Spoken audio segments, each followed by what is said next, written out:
This princess is about to lose her head, and no one feels sorry for her. She once lived in pure excess. One single meal cost more than what an ordinary person earned in an entire month. If a servant annoyed her even a little, she would slap them, insult them, or throw them out without mercy. When a terrible famine spread across the land, people collapsed and died in the streets. She only laughed at their pain. If they don't have bread, she joked, why don't they just eat meat? While her people starved, she continued to drown herself in luxury. In the end, the hungry and angry citizens had enough. With help from a neighboring kingdom, they rose up and tore the nation apart. The princess was dragged from her palace and thrown into a cold, dark dungeon. She lived there for 3 long years. Worse than an animal, she never bathed. She survived on rotten vegetables and moldy bread. The guards mocked her every day, enjoying her humiliation. After 3 years of suffering, she was finally pulled out and taken to her execution. The day was freezing cold, yet a massive crowd gathered to watch her die. They shouted insults, calling her spoiled, cruel, and heartless. Barefoot and shaking, she walked slowly, hoping to delay the end. She didn't fight. She didn't scream. When her head was placed down, the blade fell. Blood splashed across the diary she had written in for years. And then, everything reversed. She woke up in her own bed. She had gone back 8 years. She thought it was just a nightmare. But the blood-stained diary beside her proved it was real.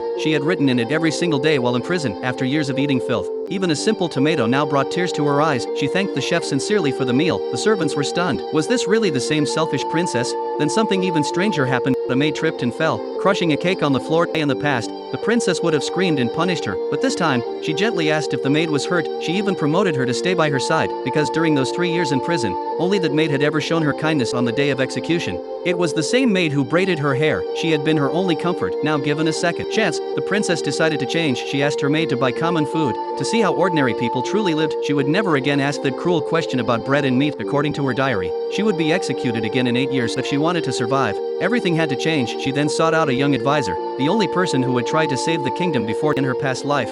No one listened to him. This time, she would. Even after all she had done, he still visited her in prison. He even cried when he saw her suffering. Someone like that, just like her maid, was worth trusting. Sometimes, you don't understand happiness until you've tasted true despair. Have you ever lost something precious because of your pride or selfishness?